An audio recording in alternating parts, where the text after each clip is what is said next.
Oh, hey everybody, Brian Brown here. How are you today? Hey, listen, I was going to tell you this little story. Actually, it's a true story, true story. Back when I was very, very young, you were little. I worked for this company. I actually worked for a company back. I was actually employed once. Instead of self-employed, don't go there. I worked for this company that was kind of, they were all right. They were doing fair. It was pretty cool. I enjoyed kind of what I was doing. They brought in some new blood, as it were. You know, chief executive officer, the board of directors brought in an additional, brought in a president, actually, kind of a get her done type of person. And you know, it was very interesting. The company was running kind of marginal and kind of consistent with the best you can do in California at the time. But this guy, they brought him in. He was a complete jerk. Actually, he was kind of a jerk. You know, that's maybe unfair. He just he said things that were very not. I don't know. It just was not comfortable words, you know. And you kind of question the leadership style of this person, you know.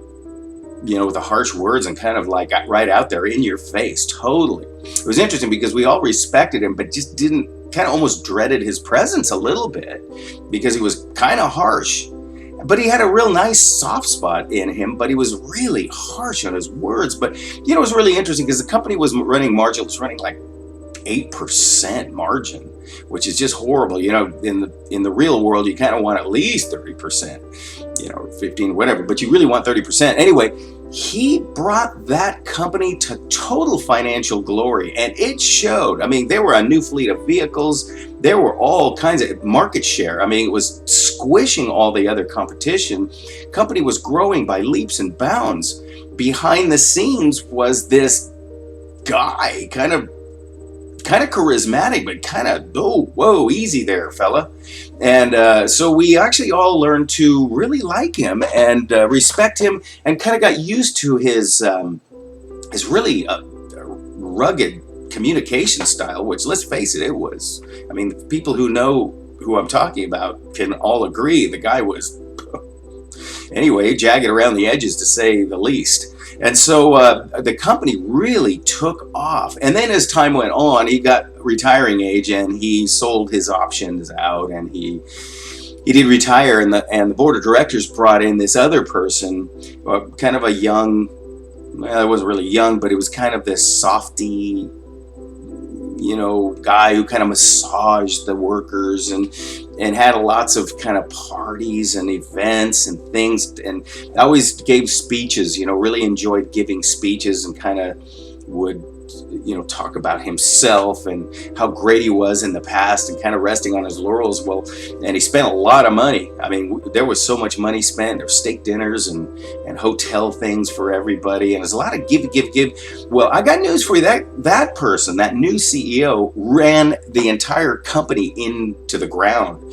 This company is no longer. It does not exist anymore. You know, everybody turned in their vehicles, and all of the products are now made in other countries, and they're farmed out and shipped from other countries. In this, and this company was basically taken over by a foreign company, and it's kind of no longer, and it's just a whole new distributor of products. Anyway, it was kind of interesting, that whole history that I experienced when the company was marginal. They brought in a pretty abrasive, aggressive manager, president.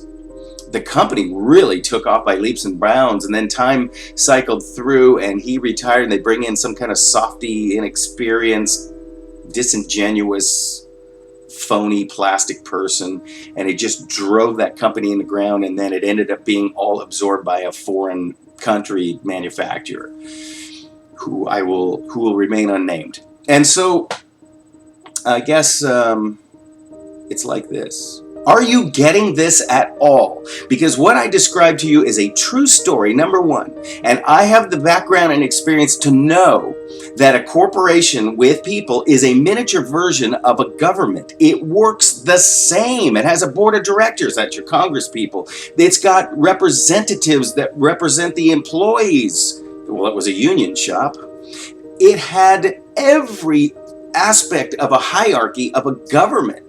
Heck, it even had a labor lawyers on board to act as the judge of labor laws. Are you getting this at all? Because I'm telling you right now, a corporation of that style matches the same as a government. And I don't want to hear the racism and no. You can't even go there. You've got the LRB, you've got all kinds of, you got the ACLU, you've got outside regulators involved in it. It is the same. It's just a miniature little hybrid of a government. It works the same. Now, can you at least connect the dots? Can you connect the dots at all? I'm telling you a true story, and that true story is an anecdote to what's going on now. So if you don't like the rough edges and the abrasive nature, really, you're going to throw the entire country under the bus because you don't like mean words. Are you a baby? It's time you actually peel away these Rachel Maddows and all of this news agency and actually do real research. Compare it to other events. Compare it to the Reagan era. And don't give me Bill Clinton. We had a pause. Bill Clinton had nothing to do with America doing so well. I'll give you a first and last name, and then you do the research. Newt Gingrich. Newt Gingrich. And you know, Newt Gingrich was kind enough to step aside and give Bill Clinton the glory when it was Newt Gingrich who was the architect of the contract with America.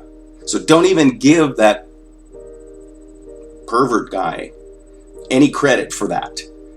So anyway, would you please get out of the cotton balls and actually step up, grow whatever it is you're supposed to grow, and actually do the painful research and learn the cold, harsh reality. We have a choice to make. A, we can throw the entire country under the bus for 3 minutes of euphoria. The first woman president. Or we could say, I'm going to bite the bullet. He may have some social graces that are just not comfortable, but man, can he get crap done. Especially when his primary interest is the better for America. He's already got the money. So let's just get real.